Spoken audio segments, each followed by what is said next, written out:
नमस्कार मित्रांनो. मी आता सांगितल्याप्रमाणे की ही जी साईट आहे ती मध्य प्रदेश ग्वाल्हेरपासून साधारणतः एक 25-30 किलोमीटर अंतरावरची साईट आहे आणि बटेश्वर नावाची साईट आहे. या बटेश्वरला हे इतके मोठं आर्कोलॉजिकल स्ट्रक्चर्स आपण पाहू शकतो की जे 6व्या ते 7व्या शतकातल्या दरम्यानचे आहेत. गुप्त किंवा गुप्तोत्तर कालखंडातील ही साईट आहे आणि एक 200पेक्षा जास्त या ठिकाणी अशा आर्कोलॉजिकल स्ट्रक्चर्स मंदिरं आपण पाहू शकतो. के के महम्मद यांनी ही साईट उत्खनित केलेली आहे आणि हे असे इतस्ततः सर्व अवशेष, पुरातत्वीय अवशेष या असे विखुरलेले होते आणि या सर्व अवशेषांना पुन्हा एकत्रित करून या मंदिराचं रिस्टोरेशन करण्याचं काम सर आदरणीय के महम्मद सर यांनी केलेलं आहे की ज्यांनी अयोध्या ही सुद्धा साईट उत्खनित करून आपल्या सर्वांसाठी खुली करून दिलेली आहे. फार मोठं महत्त्वाचं काम हे, म्हणजे आपण पाहू शकतो की वॉटर कन्झर्वेशनचं सुद्धा किती महत्त्वाचं काम हे आपण पाहू शकतो. अशा अनेक इथं आहे, हे समोर आहे, हे पाहिल तेवढे अवशेष या ठिकाणी आपण पाहू शकतो. इतके मोठे, प्रचंड मोठ्या प्रमाणात अवशेष पाहतोय आपण. हे मंदिराच्या वरचं हे पहा, हा जो गोल भाग आहे हा, की लेथ मशीनवर जसं एखादा गोष्ट तयार करावी, एखादा आयटम तयार करावा, त्या पद्धतीनं हे तयार केलेलं वस्तू हे याला अमलक असं म्हटलं जातं. मंदिराच्या वरच्या बाजूला जो असतो, उदाहरणार्थ पाहिजे असेल तर हे आपण मंदिर आहे, त्या वरचा जो गोल भाग दिसतोय हा सर्व मंदिराच्या वर आपण पाहू शकतो ना, हे अमलक. तर हे अमलक हे अशा पद्धतीनं पडलेलं आहे. अशा अनेक वेगवेगळे पार्ट्स आपण या ठिकाणी पाहू शकतो. इथं एक वैशिष्ट्य मला नजरेला आलं की जे इतरत्र माझ्या तरी पाहण्यात कुठं आलं नाही. महादेवाच्या मंदिरासमोर जे नंदी असतो, त्या नंदीच्या डाव्या बाजूला एक स्त्री आहे. प्रत्येक मंदिराच्या डाव्या बाजूला आपण पाहू शकतो. हा नंदी आहे, तोंड फुटलेलं आहे. आक्रमकांच्या ह्याच्यामध्ये कदाचित असं अनेक ठिकाणी झालेलं आहे. इथं सुद्धा तीच हालत आहे.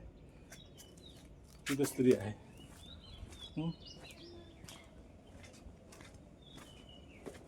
हा नंदी आहे. इथं सुद्धा ही स्त्री आपण पाहू शकतो नंदीच्या जेव्हा. हा नंदी आहे.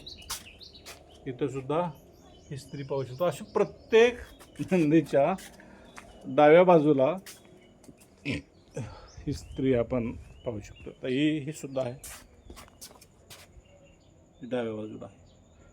असे वेगवेगळ्या स्वरूपातले हे तलाव, म्हणजे सॉरी बारव आपण म्हणू शकतो. इथं बारव आहे, ही स्त्री आहे. त्या ठिकाणी दुसरा बारव आहे अजून. आणि हे सर्व काम एकत्रित करण्याचं, उत्खनित करून त्याचं रिस्टोरेशन करण्याचं काम सर आदरणीय के महम्मद सरांनी केलेलं आहे. हा इथला सुद्धा बारवा आपण पाहू शकतो. पुरातत्वीय अभ्यासकासाठी खरी तर ही एक मोठी पर्वणीच आहे असं म्हणायला हरकत नाही. एवढं मोठं काम हे आपण पाहू शकतो. खूप सुंदर अशी कलाकृती, शिल्पकलेची उत्तम अशी उदाहरणं हे पाहू शकतो.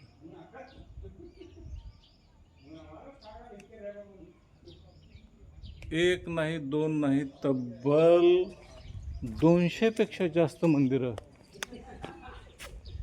हे सर्व हे असे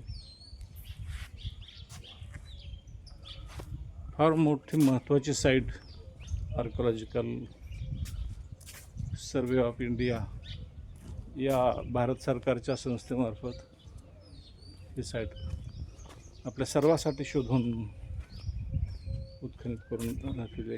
हे आमलक इथंही अनेक ठिकाणी असे फार महत्त्वाचे मोठे मोठे असे अवशेष हे आमलक, हा जो वरचा भाग आहे ना तो आमलक, हे आपण पाहू शकतो. कदाचित इथं काहीतरी कोरलेला लेख होता, परंतु आता तो घासला गेला आहे, काही लक्षात येत नाही.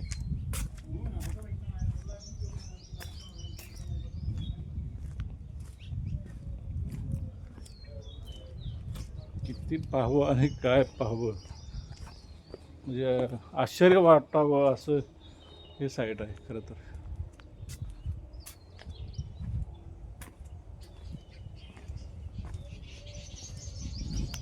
नंदी आहे इथं, पण या नंदीच्या डाव्या बाजूला ही स्त्री आहे. बऱ्याच म्हणजे मधल्या मूर्ती नाही आहेत, हे असं इथंच तिथं पडलेलं आहे सगळं, आणि त्याच्यामध्ये त्या मूर्तीसुद्धा असतील.